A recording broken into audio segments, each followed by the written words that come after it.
ഈ പ്രൊജക്ടിനെ കുറിച്ചൊന്ന് ഒരു ബ്രീഫ് തരാമോ? Will start with that. Brief എന്ന് പറഞ്ഞാല് 5 വർഷം മുൻപാണ് ഈ പ്രൊജക്ട് തുടങ്ങിയത്. സിസ്റ്റർ റാണി മരിയയുടെ ഒരു കഥ വായിച്ചറിഞ്ഞു. അപ്പൊ അത് വായിച്ചറിഞ്ഞു കഴിഞ്ഞപ്പോൾ അതിൽ തന്നെ ഹാർട്ട് ടച്ചിങ് ആയിട്ട് തോന്നിയത് എനിക്ക് കൊലയ്ക്ക് ശേഷം സിസ്റ്റർ റാണി മരിയയുടെ ഘാതകനെ ജയിലിൽ നിന്ന് വിട്ടഴിക്കാൻ വേണ്ടിയിട്ട് റാണി മരിയയുടെ കുടുംബാംഗങ്ങൾ ചെയ്ത പ്രവൃത്തിയാണ്. അതായത് സ്വന്തം മകളുടെ ഘാതകനെ ജയിലിൽ നിന്ന് വിട്ടയക്കാൻ വേണ്ടി അമ്മ അന്നത്തെ പ്രൈം മിനിസ്റ്റർക്കും പ്രസിഡന്റിനും റിക്വസ്റ്റ് ചെയ്യലും അല്ലെങ്കിൽ ജയിൽ അധികാരികൾക്ക് റിക്വസ്റ്റ് ചെയ്ത് അവരെ ജയിലിൽ നിന്ന് വീട്ടിലോട്ട് കൊണ്ടുവന്ന് സ്വന്തം മകനായിട്ട് സ്വീകരിക്കുന്ന രംഗമാണ്. അതാണ് എനിക്ക് ബേസിക്കലി അത് എനിക്ക് തോന്നുന്നു ഏതൊരു എഴുത്തിനെയും ഇൻസ്പയർ ചെയ്യുന്നൊരു ഭയങ്കര ഒരു ടേണിംഗ് പോയിന്റ് ആണ്. പിന്നെ എൻ്റെ ഫ്രണ്ട്, ഒരു ഇറ്റാലിയൻ ഫ്രണ്ട്, പുള്ളിക്കാരത്തി ഒരു ഡോക്യുമെന്ററി ചെയ്തു ഘാതകനെ പറ്റി. അപ്പൊ ആ ഡോക്യുമെന്ററി കണ്ടു കഴിഞ്ഞപ്പോൾ എനിക്ക് തോന്നി ഇതിൽ നല്ല കണ്ടന്റ് ഉള്ള ഒരു സബ്ജക്റ്റാണ്. ഈ സബ്ജക്റ്റ് ജനങ്ങളുടെ മുന്നിൽ ഇത് കൊണ്ടുവരണം. കാരണം ഇന്നത്തെ ലോകത്തിലുള്ള ഏറ്റവും വലിയൊരു ഇതാണ് നമുക്ക് ക്ഷമിക്കാനുള്ള ഒരു കഴിവ് തീരെ കുറഞ്ഞുകൊണ്ട് എനിക്കും നമുക്കെല്ലാവർക്കും അപ്പൊ തീരെ ഇല്ലാത്തതാണ്. പക്ഷെ ആ ക്ഷമയുടെ ഒരു ഒരു നല്ലൊരു പ്രയോഗം ഈ സിനിമയിലുണ്ട്, അല്ലെങ്കിൽ ഈ കഥയിലുണ്ട്. അത് വളരെ നടന്ന സംഭവം കൂടിയാണ്. അപ്പൊ എത്രയും കൂടുതൽ ജനങ്ങളിലേക്ക് എത്തിക്കുക എന്നുള്ളൊരു ഇതോട് കൂടിയിട്ടാണ് ഇന്ന് ആരംഭിക്കുന്നത്. 5 വർഷം മുൻപാണ് ഇത് തുടങ്ങിയത്. ആസ് യൂഷ്വൽ എല്ലാ സിനിമയ്ക്കും പറ്റുന്ന പോലെ തന്നെ ഫൈനാൻഷ്യൽ സ്ട്രഗിൾ ഇതിനും വളരെയധികം ഉണ്ടായിരുന്നു. കാര്യം പള്ളിയായിട്ട് ബന്ധപ്പെട്ട അല്ലെങ്കിൽ ചർച്ചായിട്ട് ബന്ധപ്പെട്ട ഒരു കഥയാണെന്ന് പറഞ്ഞാലും കൂടി ഒരു ഇൻവെസ്റ്റ് ചെയ്യാനോ അല്ലെങ്കിൽ സപ്പോർട്ട് ചെയ്യാനോ ആരും തന്നെ ഉണ്ടായിരുന്നില്ല. പക്ഷെ എനിക്ക് ഇതിലൊരു സ്ട്രോങ് ഫെയ്ത്ത് ഉണ്ടായിരുന്നു ഈ കഥയിൽ. ഇത് എന്നെങ്കിലും നടന്നു കഴിഞ്ഞാൽ അതൊരു നല്ല സംഭവമായിരിക്കും. ഇത് ഒരു ഡയറക്ടർ എന്ന നിലയ്ക്കല്ല, മറിച്ച് ഇതിന്റെ output that will be very colourful, അല്ലെങ്കിൽ ഒരു എക്സ്പീരിയൻസ് ആയിരിക്കുന്ന ഒരു കൺവിക്ഷൻ ഉണ്ടായിരുന്നു. അപ്പൊ അതനുസരിച്ചിട്ടാണ് ഞാൻ ത്രൂ ഔട്ട് ഇത് വർക്ക് ചെയ്തത്. പിന്നീട് എല്ലാവരും പറയുന്ന പോലെ നല്ല കാര്യങ്ങൾ നല്ലത് സമയങ്ങളിൽ നടക്കുന്നു പറഞ്ഞ പോലെ അതിനൊരു ഓപ്പർച്യൂണിറ്റിയും കാര്യങ്ങളൊക്കെ വന്നു. എൻ്റെ കോളേജ് തന്നെ അത് ഏറ്റെടുത്തു. കോളേജ് ഏറ്റെടുത്തിട്ട് പറഞ്ഞു, വർഷങ്ങളായി നീ കിടന്നതിന് വേണ്ടി അലയുന്നു, അതുകൊണ്ട് നമുക്ക് തന്നെ ഇത് ചെയ്തേക്കാം എന്നുള്ളൊരു തോന്നുന്നു. അങ്ങനെ ഒരു പ്രൊഡ്യൂസ് ചെയ്യാൻ തീരുമാനിച്ച് ഞങ്ങൾ ഇതിനിറങ്ങി. ഇപ്പൊ ഷൂട്ട് തീർന്നു. കോളേജ് പറയുമ്പോൾ സെന്റ് സേവേഴ്സ് കോളേജ്, മുംബൈ. ഇനി നമുക്ക് ഇതുവരെയുള്ള I know you have been you have been taking lead in making ഒരുപാട് documentaries and all about downtrodden അല്ലെങ്കിൽ whoever is in need of such support, you have been making films for them. അതിലേക്ക് വരുന്നത് എങ്ങനെയാ, അതിന്റെ ഒരു പശ്ചാത്തലം? And and Nepal film is like amazing, and the way you have started with normal beautiful Nepal and then shifting to the അതിന്റെ debrism, it's like very heart touching. So if you could എങ്ങനെയാണ് ഇതില് വരുന്നത് എന്നുള്ളതിന്റെ. Basically ഞാനൊരു photographer ആയിരുന്നു. Okay, ഈ photography എന്നുള്ള കമ്പം കൊണ്ടാണ് ഒരു സിനിമ പഠിച്ചാലെന്നുള്ളൊരു മോഹമായിട്ട് ബാംഗ്ലൂരിൽ നിന്ന് ബോംബെ വരുന്നത്. അങ്ങനെ സെന്റ് സേവേഴ്സ് കോളേജിൽ ഒരു വർഷത്തെ സിനിമ കോഴ്സിന് ചേർന്ന് കഴിഞ്ഞതിന് ശേഷം എല്ലാ കുട്ടികൾക്കും ഉണ്ടാകുന്ന ഒരു പ്രതിസന്ധിയാണ് പഠനം കഴിഞ്ഞതിന്റെ ജോലി എങ്ങനെയെന്നുള്ളത്. അപ്പൊ എൻ്റെ മുന്നിലും അതൊരു വലിയ പ്രതിസന്ധിയായിരുന്നു. അപ്പൊ ഞാൻ ഓർത്ത എന്താന്ന് വെച്ചാൽ, എന്തുകൊണ്ട് എനിക്ക് ഇഷ്ടപ്പെട്ട ഒരു സംഗതി ഒരു ഭയമില്ലാതെ ഏറ്റെടുത്ത് ചെയ്തുകൂടാ. അപ്പോഴാണ് മനസ്സിൽ ഡോക്യുമെന്ററി എന്നുള്ള ചിന്ത. ഡോക്യുമെന്ററി പണ്ടേ എനിക്ക് ഇഷ്ടമായിരുന്നു, കാരണം അത് ഒരു നോൺ ഫിക്ഷൻ ആണ്. അത് വളരെ സത്യത്തോട് അടുത്ത് നിൽക്കുന്നതാണ് ഡോക്യുമെന്ററികൾ. അപ്പൊ അത് ചെയ്താൽ എന്താണ്? അപ്പൊ ഈ സത്യം എന്ന് പറയുന്നത് എപ്പോഴും ഒരു പ്രത്യേക തരത്തിലുള്ളതാണ്. അപ്പൊ അങ്ങനെയുള്ള സബ്ജക്റ്റുകൾ ഓരോന്ന് സെലക്ട് ചെയ്തു. അപ്പൊ ഒരു 2001 മുതൽ 2012 വരെ, ഏകദേശം ഒരു 12-15 കുറച്ച് കാലഘട്ടത്തിൽ ഇന്ത്യ ഒട്ടുക്കും 2002 മുതൽ 2008 വരെ ഇന്ത്യ ഒട്ടുക്ക് സഞ്ചരിക്കാനും അല്ലെങ്കിൽ എല്ലാ സ്റ്റേറ്റിൽ പോകാനും എല്ലാ ഓരോ മൂലയ്ക്ക് പോകാനും ഡോക്യുമെന്ററി ഷൂട്ട് ചെയ്യാനായിട്ട് പല പല അനുഭവങ്ങളുണ്ടായി. 2008 യുണൈറ്റഡ് നേഷന്റെ ഒരു അവാർഡ് ഒരു ഡോക്യുമെന്ററിക്ക് കിട്ടി. അപ്പൊ അവിടെ നിന്നൊരു മാറ്റമായി. ഇന്ത്യയിൽ നിന്ന് പുറത്തോട്ടുള്ളൊരു കാഴ്ചപ്പാടായി. നിങ്ങൾക്ക് അറിയുന്ന പോലെ ഒരു അവാർഡ് കിട്ടുമ്പോൾ എന്താ സംഭവിക്കാന്ന് വെച്ചാൽ മറ്റുള്ളവർ വന്ന് പിന്നെ കോണ്ടാക്റ്റുകൾ കൂടുന്നു. പിന്നെ മലയാളിയാണല്ലോ, ഒരു പടി കിട്ടി കഴിഞ്ഞാൽ 2 സ്റ്റെപ്പ് വെക്കാൻ തോന്നും. അപ്പൊ ആ ഒരു ഇതും ഉൾപ്രേരണയും ഉണ്ടായിരുന്നു. അപ്പൊ പിന്നെ മറ്റു രാജ്യങ്ങളിലേക്ക് പോയി. അങ്ങനെ ഒരു 10-30ഓളം രാജ്യങ്ങളിൽ എല്ലാം ഹ്യൂമാനിറ്റേറിയൻ അല്ലെങ്കിൽ സോഷ്യൽ ഇഷ്യൂസ് അല്ലെങ്കിൽ ഇതായിട്ട് ബന്ധപ്പെട്ടിട്ടുള്ള സംഗതികൾ ചെയ്തു. അപ്പോഴൊക്കെ മനസ്സിലുണ്ടായിരുന്നു ഒരു സിനിമ ചെയ്യണമെന്ന് ഒരു ആഗ്രഹം ഉണ്ടായിരുന്നു. പക്ഷെ അതിന് പറ്റിയൊരു സബ്ജക്റ്റ് വന്നു കിട്ടിയില്ല. സബ്ജക്റ്റ് പലപ്പോഴും വരാറുണ്ടായിരുന്നു, പക്ഷെ ആ subject apt to the subject ആണോ, അതിന് മാത്രം നമുക്ക് ചെയ്യാൻ പറ്റുമോ, അത് എത്രമാത്രം കൊണ്ടു നടക്കാൻ പറ്റും എന്നുള്ളത്. പിന്നെ ഒരു സബ്ജക്റ്റ് ചെയ്യുന്നതിനേക്കാളും ചെയ്ത് കഴിയുമ്പോൾ നമ്മൾ മാത്രം അതിനെപ്പറ്റി നല്ലത് പറയുന്നതിനേക്കാളും നല്ലത് മറ്റുള്ളവർ നന്മ പറയുകയും മറ്റുള്ളവരിലേക്ക് അത് ചെയ്യാൻ പറ്റുമോ എന്നുള്ളൊരു സംഗതിക്ക് വേണ്ടി വെയിറ്റ് ചെയ്യാറുണ്ട്. അപ്പൊ ഇങ്ങനെ ആപ്റ്റു ആയിട്ട് 2015 ഇത് വന്നു കഴിഞ്ഞ് ഇതിനെപ്പറ്റി ചിന്തിച്ചു, പ്രവർത്തിച്ചു, ഇവിടെ തളർത്തി. ബേസിക് എഡ്യൂക്കേഷൻ ഒക്കെ കേരളത്തിലായിരുന്നു, നാട്ടിൽ കുറ്റിക്കാട് സെന്റ് സെബാസ്റ്റ്യൻ സ്കൂളില്. അതിനുശേഷം പിന്നെ കോട്ടയത്ത് അന്ന് പ്രീ ഡിഗ്രി ആയിരുന്നു. Pre degree degree Bangalore Christ കോളേജിൽ. പിന്നെ ഫിലിം ആൻഡ് ടെലിവിഷന്റെ ഭാഗമായിട്ട് ഇവിടെ പഠിച്ചു. ഇടയ്ക്ക് 2 വർഷം ഫിലോസഫി എന്ന് പറഞ്ഞൊരു സംഗതി മഹാരാഷ്ട്രയിലെ വാർത്ത, അതായത് ഗാന്ധിജിയുടെ ആശ്രമമൊക്കെയുള്ള സ്ഥലത്ത്, അവിടെ 2 വർഷം പഠിച്ചു. അതാണ് എഡ്യൂക്കേഷണൽ ബാക്ക്ഗ്രൗണ്ട്. ചെയ്യാൻ പോകുന്ന ഫിലിം ഹിന്ദിയിലാണ്. ഇതുകൊണ്ടിരിക്കുന്ന സിനിമ ഹിന്ദിയിലാണ് ഇപ്പൊ ചെയ്യുന്നതാണ്. നമ്മൾ ഹിന്ദിയിൽ ചെയ്യുന്നു. ഇതൊരു ഞാൻ തുടക്കത്തിലോട്ട് പറഞ്ഞ പോലെ നമ്മളൊരു ചെറിയൊരു കേരള അല്ലെങ്കിൽ ഇന്ത്യൻ ഓഡിയൻസിന് വേണ്ടിയിട്ടല്ല ഇത് ചെയ്യുന്നത്. വളരെ കോൺസെപ്റ്റ് തുടക്കത്തിൽ തന്നെ വളരെ ക്ലിയർ ആയിരുന്നു. അതുകൊണ്ട് ഇപ്പൊ ലോകത്തിൽ ഏറ്റവും കൂടുതൽ ആളുകൾ സംസാരിക്കുന്ന ഭാഷ എന്ന നിലയ്ക്ക് സ്പാനിഷ്, ഫ്രഞ്ച്, ഈ 2ലും പ്ലസ് ഹിന്ദി, മലയാളത്തിന് നമ്മൾക്ക് അതിന് പറ്റിയ ഒരു ഈ സബ്ജക്റ്റ് ഇതായതുകൊണ്ടും അല്ലെങ്കിൽ ഇതിലെ മെയിൻ ക്യാരക്ടർ വരുന്ന ഒരു റിലീജിയസ് ബാക്ക്ഗ്രൗണ്ട് വെച്ചുകൊണ്ടും ഇതിന്റെ ഇത് വെച്ചുകൊണ്ടും എനിക്ക് തോന്നുന്നത് മലയാളത്തിലും നമ്മൾ ചെയ്യുന്നുണ്ട്. ഹിന്ദിയാണ് ഇപ്പൊ ബേസ് ആയിട്ട് നിൽക്കുന്നത്. കാസ്റ്റിംഗ് ഒക്കെ എങ്ങനെയാണ്? വിൻസി അലോഷ്യസ് ആണ് ഇതിന്റെ മെയിൻ ക്യാരക്ടർ, സിസ്റ്റർ റാണി മരിയ ആയിട്ട് അഭിനയിക്കുന്നത്. പിന്നെ വളരെ നല്ല കാസ്റ്റിംഗ് ഗ്രൂപ്പ്, അതായത് ഒരു 15 സ്റ്റേറ്റുകളിൽ നിന്ന് ഏകദേശം 80-ൽ പരം ആളുകളുണ്ട്. എല്ലാവരെയും ഓഡിഷൻ ചെയ്ത് തന്നെ എടുത്തതാണ്. ഓഡിഷൻ ചെയ്ത് അവരുടെ ലുക്കും പ്ലസ് മേക്കപ്പ് ചെയ്ത് നോക്കി. അപ്പൊ എല്ലാതനുസരിച്ച് അതിന്റെ പ്രോസസ്സിലൂടെ ആണ് ഞങ്ങളത് ചെയ്തെടുത്തത്. മറ്റ് സ്റ്റേറ്റുകളിൽ നിന്നുള്ള ആളുകളായാലും ജിത്ത് മാത്താരു എന്ന് പറഞ്ഞ ആള് പഞ്ചാബില് നല്ലൊരു ഒരു റോള് ചെയ്യുന്ന ആളാണ് അദ്ദേഹം. അതുപോലെ തന്നെ സൊനാലി എന്ന് പറഞ്ഞ ഒഡീഷയിൽ നിന്നുള്ള ഗേള് ബ്യൂട്ടിഫുള്ളി. അതുപോലെ തന്നെ പൂജ ഇവിടുത്തെ ബോംബെ ബേസ്ഡ് അല്ലെങ്കിൽ മഹാരാഷ്ട്ര ബേസ്ഡ്. അങ്ങനെ ഒത്തിരി നല്ല ആർട്ടിസ്റ്റുകൾ. അവരൊക്കെ സിനിമയിൽ 1-2 സിനിമകളൊക്കെ ചെയ്തിട്ടുള്ളൂ, എങ്കിലും അവര് നല്ല തഴക്കം വന്ന ആർട്ടിസ്റ്റുകളായിരുന്നു. അതുകൊണ്ട് ഷൂട്ടിംഗ് സമയത്തൊക്കെ വളരെ കോപ്പറേറ്റീവ് ആയിട്ടും നന്നായിട്ട് ചെയ്തിട്ടുണ്ട്. ബ്യൂട്ടിഫുൾ. രഞ്ജൻജിയുടെ അടുത്ത് അന്ന് സംസാരിക്കുന്ന സമയത്ത് അദ്ദേഹം സൂചിപ്പിച്ചിരുന്നു രഞ്ജൻജിയെ കുറിച്ച് അറിയാൻ ബാക്കിയുള്ള ക്രൂ, ഈവൻ രഞ്ജൻജിയെ കുറിച്ച് എങ്ങനെ അദ്ദേഹം ഇതിലേക്ക് വന്നു എന്നൊക്കെ ഉള്ളതെന്നാണ്. രഞ്ജൻ ചേട്ടൻ എൻ്റെ ഒരു ചേട്ടനാണ്.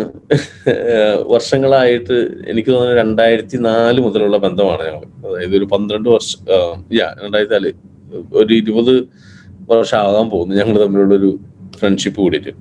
അപ്പൊ സിനിമ ഡിസ്കസ് ചെയ്യും, അതുപോലെ തന്നെ സബ്ജക്റ്റുകൾ ഡിസ്കസ് ചെയ്യും. പിന്നെ 2015 മുഴുവൻ സ്ട്രോങ് ആയിട്ട് ഈ സിനിമയിൽ പുള്ളിയുണ്ട്.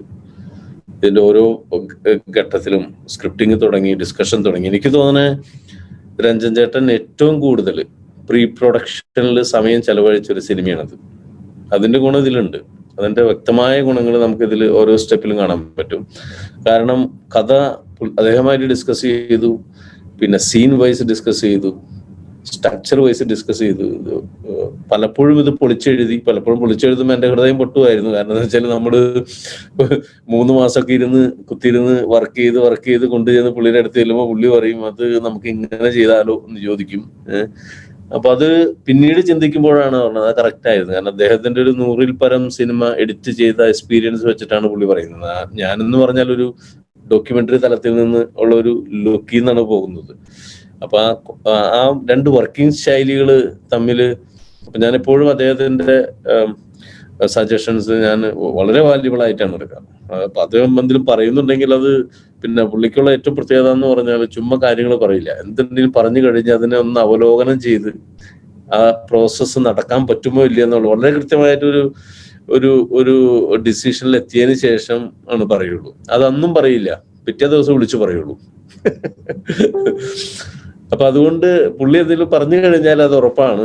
എന്നെ സംബന്ധിച്ചിടത്തോളം അത് ഉറപ്പാണ്. ഓക്കെ, അതാണ് അതിന്റെ റൈറ്റ്. ഞാനിപ്പോ സംസാരിക്കുമ്പോൾ അദ്ദേഹം പറഞ്ഞു, അതായത് ഒരു ഫിലിം വർക്ക് ആവോ എന്നുള്ളത് എഡിറ്റിംഗിന്റെ സമയത്ത് മനസ്സിലാവുന്ന, തീർച്ചയായിട്ടും മനസ്സിലാവുന്ന പറഞ്ഞു. ഐ മീൻ അതങ്ങനെ പറയുന്ന കുറച്ച് ആളുകളെ ഉണ്ടാവുള്ളൂ എന്ന് തോന്നുന്നു. ബെഞ്ചിൻ was very frank in saying that. മറ്റുള്ള സിനിമാറ്റോഗ്രാഫർ, മറ്റുള്ള മ്യൂസിക്, അങ്ങനെയുള്ള അതില് ആദ്യം ആദ്യം സ്ക്രിപ്റ്റ് തുടങ്ങിയപ്പോൾ സ്ക്രിപ്റ്റ് ചെയ്തിരിക്കുന്നത് ജയബാലാനന്ദൻ എന്ന് പറയുന്ന പുള്ളിയാണ്. സ്ക്രിപ്റ്റിങ്ങും ഞങ്ങൾ ഈ കഥ തുടങ്ങിയപ്പോൾ തന്നെ 5 വർഷം തൊട്ട് അദ്ദേഹം എൻ്റെ കൂടെ ഉണ്ട്. ഞങ്ങൾ ഒന്നിച്ച് യാത്ര ചെയ്തു. ഞങ്ങൾ ഒന്നിച്ച് ഈ ഇൻഡോർ പറഞ്ഞ സ്ഥലത്തും സിസ്റ്റർ റാണി മരിയ വർക്ക് ചെയ്ത സ്ഥലങ്ങളിലൊക്കെ സഞ്ചരിച്ചു. അത് 1, 2, 3 പ്രാവശ്യമല്ല, പല പ്രാവശ്യങ്ങളും പോയി. സിസ്റ്റർ റാണി മരിയ താമസിച്ച വീടുകളും അതുപോലെ തന്നെ വർക്ക് ചെയ്ത വീടുകളും ആളുകളുമായിട്ടൊക്കെ സംസാരിച്ചു. പിന്നെ ഘാതകനുമായിട്ട് പലവട്ടവും കൂടിക്കാഴ്ച നടത്തി. അദ്ദേഹത്തിന്റെ ഒപ്പീനിയൻ, പിന്നെ വീട്ടുകാരായിട്ട് സിസ്റ്റർ റാണി മരിയ സഹോദരന്മാരും സഹോദരിയും പിന്നെ സിസ്റ്റേഴ്സ്, അതായത് അവർ ജനിച്ചു പറഞ്ഞ സിസ്റ്റേഴ്സും ഇതൊക്കെ ആയിട്ട് ഈ ഒരു 5 വർഷത്തെ കാലഘട്ടമാണ്. അപ്പൊ ഓരോ പ്രാവശ്യം ചെല്ലുമ്പോഴും അവർ ചോദിക്കും സിനിമ ഒന്നായില്ലേ എന്നുള്ളൊരു ചോദ്യം അതിപ്പോഴും ഉണ്ട്. കാരണം വെച്ചാൽ അവരെയൊക്കെ സംബന്ധിച്ചിടത്തോളം ഒരു ഡോക്യുമെന്ററി ആയാലും സിനിമ ആയാലും കൂടി വന്ന ഒരു ആളോട് വന്ന് ചോദിക്കും, അവിടെ പോകും, പിറ്റേ ദിവസം അല്ലെങ്കിൽ പിറ്റേ സ്റ്റെപ്പ് സിനിമയാണ്. പക്ഷെ ഞങ്ങളെ സംബന്ധിച്ചിടത്തോളം ഇത് കയറി ഇറങ്ങുന്ന ഒരു പ്രോസസ്സായിരുന്നു. അപ്പൊ അതുകൊണ്ട് അവരിൽ തന്നെ അവസാനം സംശയമായി, ഇത് നടക്കോ ഇല്ലയോ എന്നുള്ളൊരു വലിയൊരു സംശയം ഉണ്ടായിരുന്നു. പിന്നീട് അത് സ്ക്രിപ്റ്റിംഗ് വളരെ ഭംഗിയായിട്ട് പുള്ളി തീർത്തു. പിന്നെ FTAയിലെ ഒരു ഹെൽപ്പ് ഉണ്ടായിരുന്നു, ഒരു വ്യക്തിയുടെ ഹെൽപ്പ് ഉണ്ടായിരുന്നു. അതുപോലെ തന്നെ മറ്റ് പല ഓരോ സ്ക്രിപ്റ്റിന്റെ കാലഘട്ടത്തും എൻ്റെ ഫ്രണ്ട്സ് ഇപ്പൊ അമേരിക്കയിലായാലും അവിടെ ഹോളിവുഡിലായാലും ഉള്ള അവരുമായിട്ട് ഡിസ്കസ് ചെയ്യുമായിരുന്നു. അപ്പൊ അതിന്റെ ഒരു സ്ട്രക്ചർ എങ്ങനെ പോകണം, അത് എന്തായിരിക്കണം. കാരണം ഞാൻ എപ്പോഴും എന്താന്ന് വെച്ചാല് ഒരു ഡയറക്ടറെ ആയിരിക്കണം സിനിമ എന്ന് പറയുന്നുണ്ട് എങ്കിലും എനിക്ക് തോന്നണ എല്ലാ ആസ്പെക്റ്റുകളും നമ്മൾ ചെവി കൊണ്ട് കൊള്ളണം. അല്ലെങ്കിൽ പിന്നെ അത് ഒരു സിനിമയായി. കാരണം ഡയറക്ടർ സിനിമയാണെങ്കിലും അതിൻ്റെ പുറകിൽ പ്രവർത്തിക്കുന്നതെല്ലാം ഒത്തിരിയേറെ എബിലിറ്റീസ്, കഴിവുകളുള്ള ഒരു ഗ്രൂപ്പാണ്. അപ്പൊ ആ ഗ്രൂപ്പിനും കൂടി ഇതേക്കും. അപ്പൊ അതുകൊണ്ട് അങ്ങനെ വന്നപ്പോൾ സ്ക്രിപ്റ്റിംഗ് വളരെ നന്നായിട്ട് തീർന്നു. പിന്നെ സിനിമോട്ടോഗ്രാഫിക്ക് എൻ്റെ തന്നെ ഒരു ഫ്രണ്ടായ മഹേഷ് ആനി എന്ന് പറയുന്ന നാഷണൽ അവാർഡ് വിന്നറാണ്. സ്വദേശ് അതുപോലെയുള്ള 1000-ൽ പരം കൊമേഴ്ഷ്യൽ അഡ്വർടൈസ്മെന്റുകളും അതുപോലെ തന്നെ സിനിമകളും ചെയ്തിട്ടുള്ള 1000-ൽ പരം സിനിമകളല്ല, 1000-ൽ പരം അഡ്വർടൈസ്മെന്റുകളും വളരെയധികം സിനിമകളും ചെയ്തിട്ടുള്ള ഒരു ആളാണ് മഹേഷ് ആൻ എന്ന് പറയുന്ന സാധനം. അദ്ദേഹം ആണ് സബ്ജക്റ്റ് പറഞ്ഞപ്പോൾ തന്നെ പുള്ളി ത്രിൽഡായി. അപ്പൊ പുള്ളി പറഞ്ഞു വേണമെന്ന് പറഞ്ഞു. എന്നോട് പറഞ്ഞു എന്തുണ്ടെങ്കിലും ഞാൻ നിങ്ങളുടെ കൂടെ ഉണ്ട് സഹായിക്കാൻ എന്ന് പറഞ്ഞു. പിന്നെ അദ്ദേഹത്തിന്റെ ഒരു ടീം തന്നെയായിരുന്നു. അതുകൊണ്ട് ഇതിലെ ലൈറ്റിംഗ് പാറ്റേൺ എന്ന് പറഞ്ഞാല് അപ് ടു ദ സിറ്റുവേഷൻ ആണ്. ചില ലൈറ്റിങ്ങിന് ചിലപ്പോ 2, 3, 4 മണിക്കൂറും പുള്ളി എടുത്തിരുന്നു. പലപ്പോഴും പലരും ചീത്ത പറയായിരുന്നു, ഇതെന്താണ് അത് മോശം. പക്ഷെ ഫൈനൽ ഔട്ട്പുട്ട് വന്നപ്പോഴാണ് ഞങ്ങൾ ഇരുന്ന് അതിന്റെ ഡെപ്ത് മനസ്സിലാക്കുന്നത്, ലൈറ്റിങ്ങിന്റെ ഡെപ്ത്. പിന്നെ മ്യൂസിക്കിനായാല് നമ്മുടെ അൽഫോൺസ് ജോസഫ് പുള്ളിയും ഇതുപോലെ തന്നെ ഒരു 10-12 ദിവസക്കാലം ഈ സിസ്റ്റർ റാണി മരിയ മരിച്ച സ്ഥലത്തും അതുപോലെ തന്നെ വർക്ക് ചെയ്ത സ്ഥലത്തൊക്കെ പോയി അതിൻ്റെ ഒരു പൾസ് എത്തരത്തിലായിരിക്കണം മ്യൂസിക് എന്നുള്ളൊരു സംഗതി നന്നായിട്ട് ഒപ്പിയെടുത്തിട്ടുണ്ട്. ഒരു നല്ല പാട്ട് എഴുതിയിട്ടുണ്ട്. പിന്നെ ഈ സബ്ജക്റ്റ് ഡിസ്കസ് ചെയ്തപ്പോൾ കൈതപ്രം സാറിന്റെ മനസ്സിൽ വിരിഞ്ഞ ആ വരികള് അതിപ്പോഴും വളരെ ഹാർട്ട് ടച്ചിങ് ആണ്. അത് അദ്ദേഹം വന്ന് ഈ സബ്ജക്ട് പറഞ്ഞു കഴിഞ്ഞപ്പോൾ അദ്ദേഹം കോഴിക്കോടായിരുന്നു. കോഴിക്കോട് നിന്നാ പറഞ്ഞു ഞാൻ പിറ്റേ ദിവസം വരാമെന്നും പറഞ്ഞ് അസുഖമായിട്ട് അല്പം അസുഖമൊക്കെ ഉണ്ടായിരുന്നു. എങ്കിലും ഒരു കാറ് വിളിച്ച് പുള്ളി കൊച്ചിയിൽ വന്ന് പുള്ളിയുടെ മകന്റെ സ്റ്റുഡിയോയിൽ കുത്തിയിരുന്ന് 2 മണിക്കൂർ കൊണ്ട് അതിന്റെ ആ പാട്ടും അതോടൊപ്പമുള്ള സംഗതി ആള് ചിട്ടപ്പെടുത്തി കഴിഞ്ഞപ്പോ പുള്ളി പറഞ്ഞൊരു സംഗതി ഉണ്ട്, എനിക്കിതിലൊരു പാട്ടും കൂടിയും ചെയ്യണം. അത് പുള്ളിക്ക് പാട്ട് എഴുതാൻ കൊതിയായിട്ടല്ല, മറ്റേതിനോടല്ല, ആ സബ്ജക്റ്റിനോടുള്ള ഒരു താല്പര്യം കൊണ്ടുവരും. എനിക്കൊരു പാട്ടും കൂടി എഴുതണം. പക്ഷെ ഞങ്ങളെ സംബന്ധിച്ചിടത്തോളം ഒരു പാട്ട് വേണോ വേണ്ട എന്നുള്ളത് ഒരു ചോദ്യചിഹ്നമായിരുന്നു. അതുകൊണ്ട് പിന്നെ അതിനെ കുറിച്ച് പിന്നീട് ചിന്തിച്ചില്ല. ഇപ്പോഴും വിളിക്കുമ്പോഴും ഇപ്പൊ ടൈറ്റിൽ ലോഞ്ചിന് വിളിച്ചപ്പോഴും പുള്ളി പറഞ്ഞത് 2ാമത്തെ പാട്ടിന്റെ കാര്യം മറക്കരുത്, കാരണം ആ പാട്ട് കൊണ്ടാണ് ആ പടം കംപ്ലീറ്റ് ആവുള്ളൂ, അത്രയ്ക്ക് ഡെപ്ത് ആണ് ആ പടത്തിൽ നിന്നാണ് പുള്ളി ഞങ്ങളോട് പറഞ്ഞത്. ഇപ്പൊ മ്യൂസിക് സംസാരിച്ചു, ക്യാമറ സംസാരിച്ചു, അതുപോലെ തന്നെ സ്ക്രിപ്റ്റ് സംസാരിച്ചു, എഡിറ്റിംഗ് രഞ്ജൻ ചേട്ടൻ അദ്ദേഹത്തിന്റെ വർക്കുകൾ ആരംഭിച്ചിട്ടുണ്ട്. ഓരോ ദിവസവും കഴിയുന്നത്ര സമയങ്ങളിലൊക്കെ ഞങ്ങൾക്ക് ഷൂട്ട് കഴിയുമ്പോൾ, പലപ്പോഴും ഷൂട്ട് ഡേ ആൻഡ് നൈറ്റ് ആയിരുന്നു, എന്നാലും മെറ്റീരിയൽ പുള്ളിക്ക് കൊടുക്കും. അപ്പൊ പുള്ളി അത് കണ്ടു കഴിഞ്ഞിട്ട് അതിന്റെ ഡിസ്ക്രിപ്ഷൻസും അതെന്താണ് ചെയ്യേണ്ടത്, എന്താണ് മാറ്റം വരുത്തേണ്ടത് എന്നുള്ള കാര്യങ്ങളൊക്കെ പറഞ്ഞു തന്നുകൊണ്ടിരുന്നു. അപ്പൊ അതുകൊണ്ട് പിന്നെ ഓൺ സ്പോട്ട് എഡിറ്റിങ്ങിന് ആളുണ്ടായിരുന്നു. അപ്പൊ പിന്നെ സീക്വൻസ് വൈസ് എല്ലാം വളരെ കൃത്യമായി തന്നെ പോയിക്കൊണ്ടിരുന്നു. ഇത്രയാണ്. പിന്നെ പ്രൊഡക്ഷൻ ടീം ഷാഫിയുടെ നേതൃത്വത്തിൽ വളരെ നല്ലൊരു ടീം ഉണ്ടായിരുന്നു. അവർ ഭംഗിയായിട്ട് പ്രൊഡക്ഷനും എല്ലാം നിർവഹിച്ചിട്ടുണ്ട്. റിലീസ് പരിപാടികൾ ആലോചിച്ചു എങ്ങനെയാണ്? ഓഗസ്റ്റിന് ചെയ്യാനാണ് ഉദ്ദേശിക്കുന്നത്. ഓഗസ്റ്റ് ആകുമ്പോഴേക്കും ഇത് തീരേണ്ടതാണ്, ഇതിന്റെ വർക്കുകളും കാര്യങ്ങളൊക്കെ ഈ ഓഗസ്റ്റില്.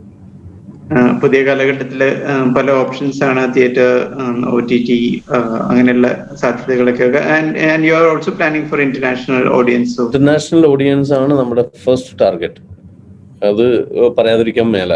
കാരണം എന്ന് വെച്ചാൽ അതിലാണ് ഇതിന്റെ ഈ സബ്ജക്റ്റിന്റെ, ഇതിപ്പോ നമ്മൾ ഇന്ത്യൻസ് അല്ലെങ്കിൽ കേരളീയൻസ് ഇങ്ങനെ നല്ല സബ്ജക്ട് സ്വീകരിക്കില്ല എന്നല്ല പറയുന്നത്. പക്ഷെ ഇത് ഒരു ഇന്റർനാഷണൽ അതുകൊണ്ടാണ് സ്പാനിഷിലും ഫ്രഞ്ചിലും ഇത് ഇറക്കാനായിട്ട് ഉദ്ദേശിക്കുന്നത്. അത് ഈ ഹിന്ദിയിൽ ഇറക്കുന്നതോടൊപ്പം തന്നെ സ്പാനിഷിലും ഫ്രഞ്ചിലും ഇത് ഇറക്കും.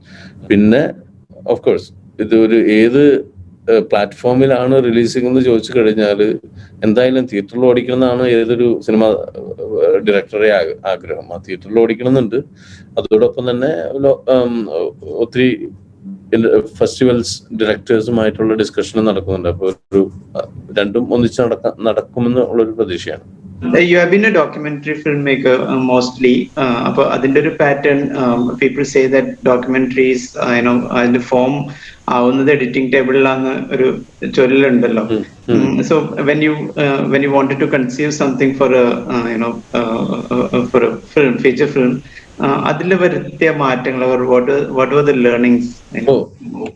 ഇതൊരു വണ്ടർഫുൾ ക്വസ്റ്റ്യൻ ആണ്. കാരണം എന്താ വെച്ചാല് ഈ സെയിം ചോദ്യത്തിന് കാരണമായ ഒരു സംഗതി ഉണ്ടായിരുന്നു. ഞാൻ ഈ കഥയും ഇതിന്റെ എഴുതിയ ശൈലിയും കൊണ്ട് ആദ്യം നമ്മുടെ രഞ്ജൻ എബ്രാഹത്തിനെ സമീപിച്ചപ്പോ ആള് വായിച്ചു നോക്കി 2-3 ദിവസം കഴിഞ്ഞ് എന്നോട് വിളിച്ചിട്ട് പറഞ്ഞു, ഷൈസ സിനിമയ്ക്ക് പോണോ, അതൊരു ഡോക്യുമെന്ററി ചെയ്താൽ പോരെ.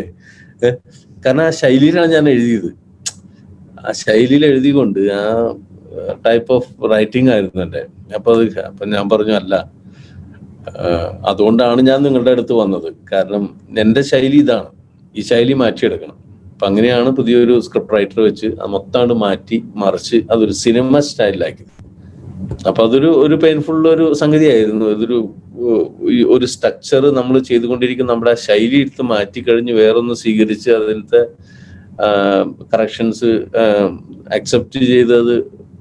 പിന്നീട് ഓരോ കറക്ഷൻസ് വരുമ്പോഴും എന്നെ സംബന്ധിച്ചിടത്തോളം ഭയങ്കര ഒരു ഫീലായിരുന്നു. അത് ചെയ്യാൻ പറ്റുമോ, അത് ഞാൻ ചെയ്താൽ ശരിയാവോ, അതിന്റെ ഫ്ലോ ശരിയല്ലല്ലോ. പ്രത്യേകിച്ച് സിസ്റ്റർ റാണി മരിയയുടെ ചൈൽഡ്ഹുഡ് കാര്യങ്ങളെ പറയുമ്പോൾ ഒത്തിരി കാര്യങ്ങളുണ്ട്.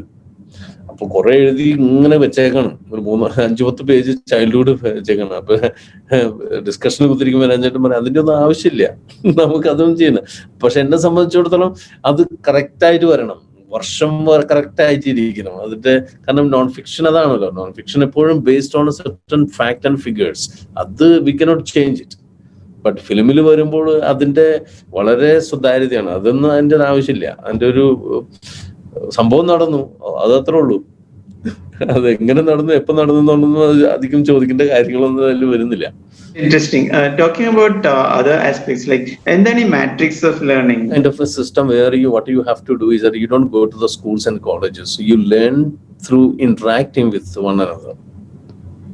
Okay, നിങ്ങൾക്ക് ഒരു സബ്ജക്റ്റിനെ കുറിച്ച് അറിവുണ്ടെന്നുണ്ടെങ്കിൽ നിങ്ങൾ എന്ത് ചെയ്യുന്ന വെച്ചാൽ, okay, I am available to give my information, my exchange, my wisdom with someone, and it's a free of cost. Most of the time it's a free of cost, and unless and until it becomes too complicated. അപ്പൊ ഈ system ഞങ്ങൾ തുടങ്ങാൻ കാരണം, ഇത് ഒരു Tracy Hans എന്ന് പറഞ്ഞ United സ്റ്റേറ്റ്സിലുള്ള ഒരു പുള്ളിക്കാരത്തിന് ഇത് ആരംഭിച്ചത്. അപ്പൊ ഞാൻ ഡോക്യുമെന്ററി ഉണ്ടാക്കുന്ന ആളാന്ന് പറഞ്ഞപ്പോൾ പുള്ളിക്കാരത്തിനെ കോണ്ടാക്ട് ചെയ്ത് ഞാൻ പിന്നെ ഈ സബ്ജക്റ്റിനെ കുറിച്ച് പഠിച്ചു കഴിഞ്ഞപ്പോഴാണ് ഞാൻ മനസ്സിലായത് ഒത്തിരി, പ്രത്യേകിച്ച് ഈ ആഫ്രിക്കൻ കൺട്രികളിൽ ഈ സിസ്റ്റത്തിന് ഭയങ്കര ഇമ്പോർട്ടൻസ് ആണ്. അതായത് അവരെ സംബന്ധിച്ചിടത്തോളം എഡ്യൂക്കേഷൻ എന്ന് പറഞ്ഞാൽ വളരെ എക്സ്പെൻസീവ് ആണ്. കെനിയ, യുഗാണ്ട, അല്ലെങ്കിൽ അങ്ങനെയുള്ള നൈജീരിയ പോലുള്ള സ്ഥലങ്ങൾ education is so costly. So what they do is that they do, നമ്മൾ ഇന്ന് ചെയ്യുന്ന പോലെ ഓൺലൈൻ ചെയ്യുന്ന പോലെയാണ് അന്ന് പഠിപ്പിച്ചുകൊണ്ടിരുന്നത്. ടെലഫോണിക് അല്ലെങ്കിൽ അതിനുള്ള സംവിധാനങ്ങൾ അവർക്ക് ഉണ്ടായിരുന്നില്ല. പക്ഷെ അത്തരത്തിലുള്ള ഒരു മോഡ് അവർ യൂസ് ചെയ്തുകൊണ്ടിരുന്നു. അങ്ങനെയാണ് അവർ ഇത് ചെയ്തത്. അത് സാധാരണ സിസ്റ്റത്തെക്കാളും, നമ്മളിപ്പോൾ ലേണിംഗ് സിസ്റ്റത്തെക്കാളും വളരെ പ്രൊഡക്റ്റീവ് ആയിട്ടുള്ളൊരു സംഗതിയാണ്. അത് more of like make you as A human being rather than just a robot learning. For example, ഒരു വളരെ നല്ലൊരു ചെറിയൊരു എക്സാമ്പിൾ ഞാൻ പറയാം. യുഗാണ്ടയിൽ ഒരു ചെറിയ സ്കൂൾ ഉണ്ടായിരുന്നു. അവിടെ മഴക്കാലത്ത് കുട്ടികളൊന്നും വരുന്നുണ്ടായിരുന്നില്ല ഞങ്ങൾ അവിടെ ചെന്നപ്പോൾ. അപ്പൊ ഞങ്ങൾ അധ്യാപകനോട് ചെന്ന കാര്യം, കുട്ടികൾ അപ്പോൾ പറഞ്ഞു, ഇവിടെ ഒരു പുഴയുണ്ട്, ചെറിയൊരു പുഴയാണ്, അത് കടക്കാൻ പറ്റില്ല, അത് കടന്ന് കുട്ടികൾക്ക് വരാനില്ല. അപ്പൊ പാലം ഉണ്ടാക്കാത്തതെന്ന് ചോദിച്ചപ്പോൾ ഗവൺമെന്റ് അതിനുള്ള സഹകരണങ്ങളൊന്നും ഇല്ല എന്ന് പറഞ്ഞു. ഞങ്ങൾ തന്നെ ഒരു ചെറിയ വീഡിയോ എടുത്തു, ഒരു കൊച്ചിനെ കൊണ്ട് പറയിപ്പിച്ചു, ഒക്കെ ഞങ്ങൾക്ക് ഇവിടെ പുഴയിൽ ഇതാന്ന്. അത് കഴിഞ്ഞിട്ട് ഈ വീഡിയോ കൊണ്ട് US ഒരു സ്കൂളിൽ കാണിച്ചു. അപ്പോൾ അവിടെയുള്ള കുട്ടികൾ ചോദിച്ചു എന്തുകൊണ്ടാണ് കുട്ടികൾ സ്കൂളിൽ വരാത്തത്. അവരെ ചോദ്യം സ്കൂളിനിടയ്ക്ക് അതൊരു ഡിസ്കഷൻ ആക്കി മാറ്റി. Okay, after the discussion we said to the students, okay, take this questions to your home, to your houses, and discuss with your dad and parents, and let them know that, okay, let them give an answer to this question. ഇതൊരു ഒരു സംഗതിയായി മാറി. എല്ലാ കുട്ടികളും വീട്ടിൽ ചെന്ന് ചോദിക്കാൻ തുടങ്ങി, ആഫ്രിക്കയിലെ കുട്ടികൾ എന്തുകൊണ്ട് സ്കൂൾ അറ്റൻഡ് ചെയ്യുന്നില്ല, പർട്ടിക്കുലർലി ദിസ് പർട്ടിക്കുലർ സ്കൂൾ. അപ്പൊ ആ ചോദ്യം ഞങ്ങളുടെ അടുത്തേക്ക് വന്നു. വീണ്ടും ഈ കാരണന്മാര് ഞങ്ങളുടെ അടുത്തേക്ക് വന്നു. അപ്പൊ ഞങ്ങൾ പറഞ്ഞു, ഇതിന്റെ lack of a bridge. So now how to build a bridge over there. അങ്ങനെ ബ്രിഡ്ജിനായിട്ട് ആളുകൾ എല്ലാം സംഘടിച്ചു. ഇവിടെ അമേരിക്കയിൽ we will contribute. Let's take an estimate how much it would cost to make a bridge over there. Okay. But meanwhile, what happened? We made a kind of connectivity between this American school and an Ugandan school, poor school. We gave them a chance to see what is happening there in between both schools. Of course, both these groups couldn't understand or believe where are they, because American school is sophisticated and Ugandan school where you don't have a place to even to sit. So they learned each other. They said, we'll support you. They built a bridge with the help of this American, not the help of the students, but the help of the parents of the students. They built a bridge. That's a simple example of how Matrix works. Amazing. Actually, we call, like, nowadays, after documentary, there is kind of a movement, as in how the ripples work, in terms of the viewers and the network of viewers, and how this first thing is about the screening of this documentary, because many a time they won't get a space to or a platform to project this. So അങ്ങനെ ഒരു പ്രശ്നമുണ്ട്. But then that is what I've heard, like at least lately there is kind of movement. So this seems to be a right example of a movement and a practical way of finding solutions എന്നുള്ളൊരു Really exciting. And you being a professor, in media, അങ്ങനെ ഇരിക്കുമ്പോൾ തന്നെ you are saying that so-called conditioned education systemത്തിന്റെ for this video making films, it's not necessary എന്ന് പറയുന്ന ഒരു ആംഗിളും കൂടി ഉണ്ടല്ലോ. I understand your question very clearly because being a professor or being a teacher, you can't say that you don't go to the school. You don't go to the school. Even today I had a session with my students of film and television. I told them that it's not the degree and diploma which carries you around. It's not the name of the college or school where you studied. It's what you make things to happen. That's the kind of a portfolio that you have it today. Your degree certificate is what you make it. Not you make it in the sense that you perform it. That's your degree certificate. Therefore, this basic lessons, of course, I do agree. Theory always support the practicals, and there is no practicals without the theory. നമ്മൾ പറയും വെള്ളം ഉണ്ടെന്ന് പറയും, വെള്ളം ഒരു theoretical practical സംഗതിയാണ്. പക്ഷെ അതിന്റെ തിയറി ബേസ്ഡ് അതിന് H2O എന്ന ഒരു കോൺസെപ്റ്റ് ഉണ്ട്. അത് മനസ്സിലാക്കണമെങ്കിൽ ഇപ്പൊ നമുക്കിപ്പോ വെള്ളം കുടിക്കുന്നവന് അത് H2O ഉണ്ടോ അല്ലെങ്കിൽ നോക്കേണ്ട കാര്യമില്ല, അത് നമുക്ക് പറയാം. പക്ഷെ വെള്ളത്തെ പറ്റി പഠിക്കുന്നവനാണെങ്കിൽ he has to learn it. Same way, like if you want to learn something, I always believe that a little bit of theory you should learn. And at this moment now, the school system and the college system, everything is undergoing changes, and I support it. And even I support that during this pandemic, I think I was one of the faculty members that who have conducted more sessions, and I really enjoyed it. And this is going to be the virtual learning, and virtual reality is going to be there. And we are not going to be physical at all, and we are not going to be. And from the birth or before the birth or after the death, we are not physical, and we are moving towards that direction. And today, artificial intelligence, which is taking, I'm just going away from the subject, but which you inspired me to speak about it. But all these factors are coming to the world such a way, such a fast mode, on a fast mode that we are unable to even recognize, where we are moving. And I think we cannot go back. I'm damn sure we cannot go back from this. And today, if I say I will go back, but I can't, because if I want to speak with you, I need to use mobile. And if I want to meet you, I need to use different mode of transport and styles and stuff, which has become a kind of unavoidable matter or fact of life. You are also a global ambassador for peace. I heard in one of the videos. So a couple of words about that. Yeah, everyone is an ambassador for peace. There is no doubt about that. The only thing is that when you start acting on it, then people recognize it and people tend out to be, again, going back to the first sentence, everyone seems to be a global ambassador. The actions that we do and the actions that we are supposed to do on earth seems to have a kind of relevance with the day-to-day's life. I can give you a typical example for that. Again, I'm going back to one of the African countries, because African countries are always so close to my heart in many ways, because I always believe that the outside the world, which is spoiled the true nature of African people or the people that are in Africa. So in Nigeria, we went to a place where they never seen it's very, very corner of the place, which is where border to almost the border to the Sudan, the other side of this one.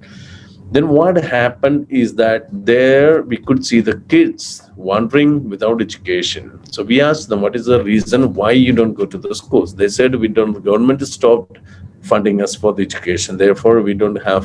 Okay. Therefore, we decided to build certain schools over there. But again, the issue has come up with that, who will spend money? But the land, there is too much of land there, empty land, which is very, very fertile land. So we decided on a particular morning, we asked the villagers who is willing to contribute 1 acre of land for us. So land is so cheap. So there are many people said, yes, we are willing to give you one. We purchased with a few very, very less cost. Then the next question was that, who will give us some wood? Some people said, okay, you can take our wood from our campus and blah. Then we collected the wood. Then the next one was that we are going to build a school. Who wants to participate in it? And you want to believe, within 1 week, we built a school.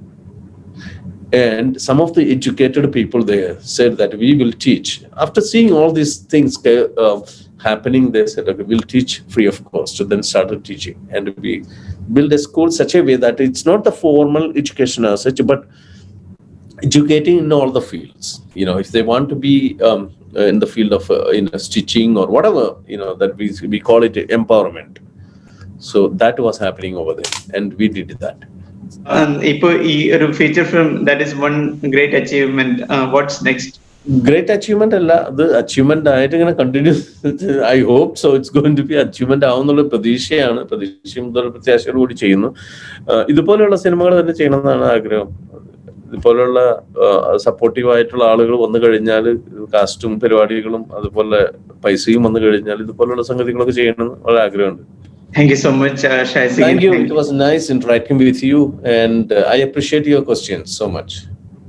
Yeah, thank you so much, Shaison, and all the very best for the movie.